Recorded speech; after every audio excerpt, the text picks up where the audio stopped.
Bismillahirrahmanirrahim. Assalamu alaikum. Welcome to remote learning. Boys and girls, this is third week and we are going to start our first lesson. This is grade 5 social studies and we are going to start our chapter from our history section. This chapter is chapter number 24, the East India Company. As the name indicates, it was the company who entered in India. We discussed about it in our previous lesson, the coming of European within the subcontinent. We just gone through the name and the means of trades by which the Europeans were entering within the subcontinent. We talked about the fact that the Portuguese were the first among Europeans who entered in the subcontinent for the trade purposes. Now, if we talk some more about the relevant topic, East India Company was a trading company which was set by the Britishers who were entering in this region for the trade purposes. Before I start with the discussion, you people keep your copies, books and stationery items with you so that you may do some written work once we complete the chapter. So boys and girls, here is page number 109 with chapter number 24, the East India Company for you. Open page number 24. Let's start with the reading. The first charter of the East India Company was granted to the English merchants. We have gone through it that the merchants were entering in the Asia for trade of spice and jewel, and furthermore they were given a charter so that they may practice their work smoothly. In 1600 till 31 December 1600 to precise by Queen Elizabeth I, the people set off for the East Indies, present-day Southeast Asia, famous for their spices and the other luxury goods. So this region, as we discussed in our previous lesson, was famous for the jewelry, the fragile items and spices. In 1612, an English captain Best landed at the Surat and Mughal ruler granted them for permission for trade. So it was the start of 1700th century when the Mughal rulers, they also granted the permission to the Britishers that they can come here and trade. Sir Thomas Roy followed in 1615 as the ambassador of the King James to the Mughal court. So Sir Thomas Roy, who was the ambassador of King James, he entered in the Mughal court in 1615. This is how the British gradually settled themselves in India and established factories at the suitable ports of their trades. So boys and girls, we talked about the term factories. These were those areas where they usually place their brought items and usually started the trade over there. So trade stations were set in the east and these were called as factories, while warehouses were also developed for storing of their goods, and these warehouses were called as godowns. We have gone through these two terms in our previous lesson, so better to recap and read it again if you want to understand it better. So let's start further. The French formed their company a few years later. The Dutch drove the Portuguese out of the most of India except Goa, but later moved most of the trading station to the Southeast Asia. So trading stations were set in Asia, named with factories, and godowns were the storing houses Now the competition started between the French, Dutch and the English people or Britishers. So French were the one who formed their own company a few years later than the East India Company, and then they drove out the Dutch. Mean they take over the areas under the control of Dutch people except in the Goa. The English and French East India companies were left largely to fight for more of the trades of the subcontinent. Each wanted to drive to the other out so that it could have the own control over whole trade. So now the competition started between two nations, French and Britishers, so that the strongest party can take over the trade of the subcontinent. So in 1741, the Frenchman W3l1 became the governor of the French station at Pondicherry. This was the name of a place in India.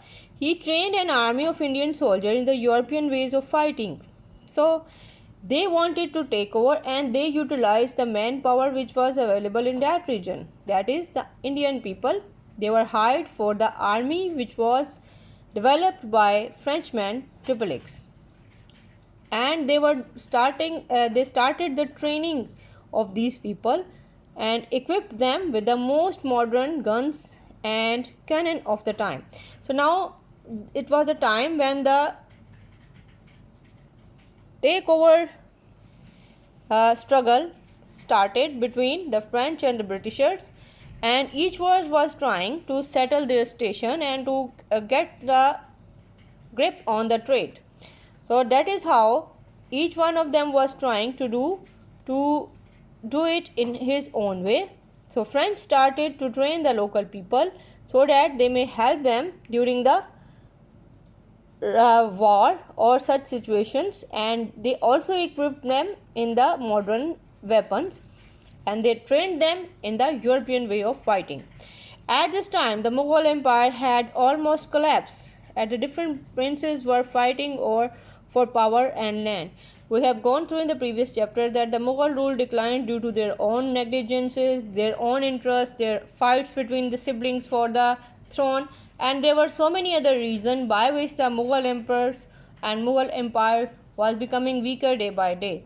So since the princes were fighting with each other for the power and land, so there was a chance for the other nation to intervene and grip whatever they could. The French and the British, sensing the scene and opportunity, they began to train the Indian soldier in return for the special trading rights from Indian princes. So this gave a chance to the other nations like French and Britishers that they may use the manpower which was available locally, and they started the training to the local people so that they may get the better opportunity for trading means. In 1748, when the rules of the states of the Carnatic and Hyderabad both died, rulers, not rules. So when the ruler died, two rivals appeared for each of the throne. In Carnatic, Chanda Sahib, the prince supported by the French, one was made the ruler. So the invaders or the other nationals, they tried to get the grip by helping and backing the local rulers like the French. They supported Chanda Sahib of Carnatic in the war with his rival.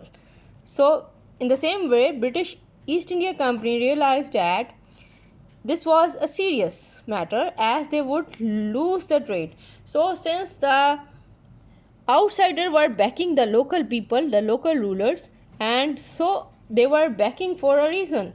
They were getting some favors in the other hand. So that's why the Britishers realized this serious matter, and they actually didn't want to lose their grip from the trade through the subcontinent.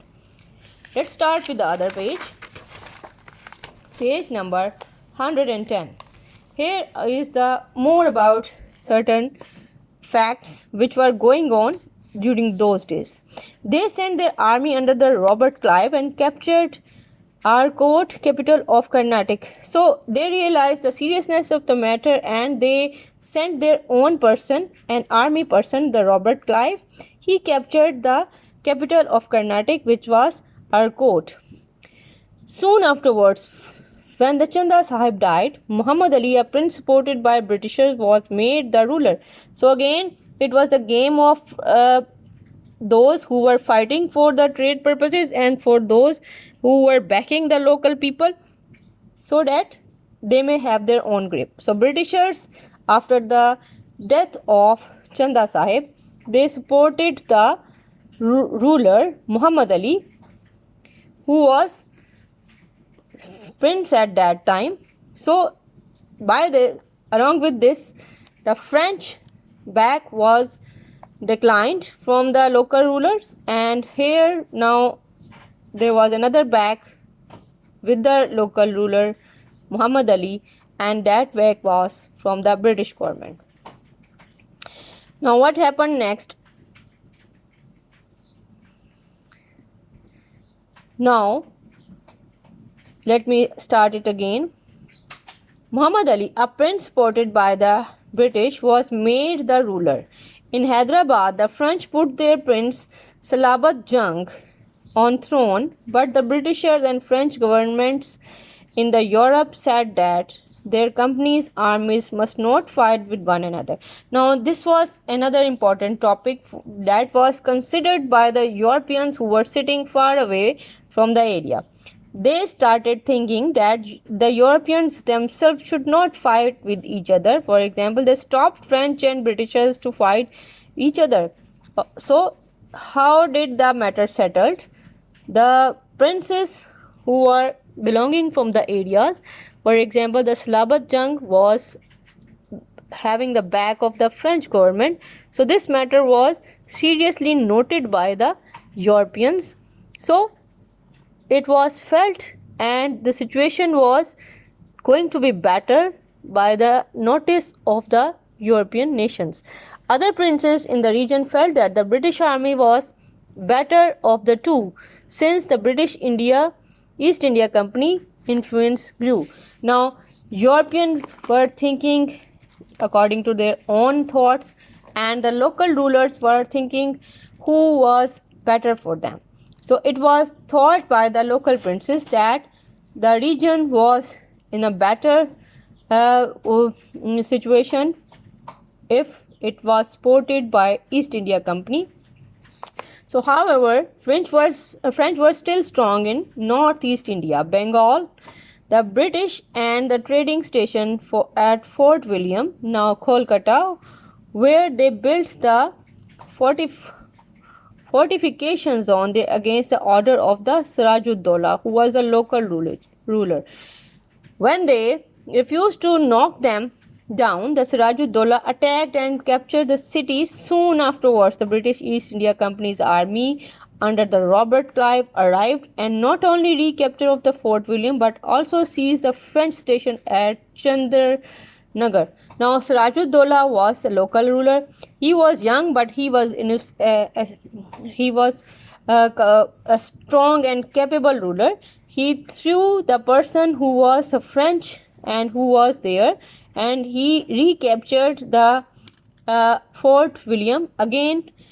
But Clive now wanted to stop all the French influence in the area so that the British could have all of the trade. Now this was the start of the influence of British started, and French become weaker in this region. So to do this, they took another step. They had to overthrow the Siraj-ud-Dowla. And how did they do? Siraj's chief general Mir Jafar was in secret touch with the Clive and promised that in any battle he would change the side and help the British if he could be ruler. So this happened. So there were certain traitors even among the Muslims rulers and who were just pretending to be with them. But Mr. Siraj-ud-Dowla, a competitive and a capable ruler, he was even having a company of his general, Mr. Mir Jafar, who was a traitor himself, and he assured Britishers that he will just help him during the situation when there will be the difficulty. So this is how the Muslims, they become weaker due to their own people who were against them within their own regions. Now there is an important personality who is yet to be mentioned, and he was not other than Mr. Hastings. Hastings was the administrative person. He tried to establish the proper system of government, and he established the British rule in India. So these two peoples were very important initially when we talk about the rule of Britishers within the region. So you can see the Warren Hastings, the founder of the British India. So these two personalities, in 1700 the East India Company was bankrupt and desperate, and they were desperate to send out the Warren Hastings, but he was a person who was administrative and having the good skill, and tried to establish the good relationship between the government and the British rulers who were sitting away. Now let's start with the homework for today. There are two questions for today. Number one is, how did the British and French plan to take the control of Indian trade? The answer is, the British and French planned to take control of Indian trade by setting up the East India Company. Now second is, Robert Clive and Warren Hastings were two important figures in the East India Company. How did each of them strengthen the company? Robert Clive strengthened the army, and he established the presence of British by military means. While Hastings brought the administrative measures, he tried to establish the proper system of government, and he established the British rule in India. Now, boys and girls, with this, that is all for today. Thank you very much. Inshallah, see you soon. Allah Hafiz.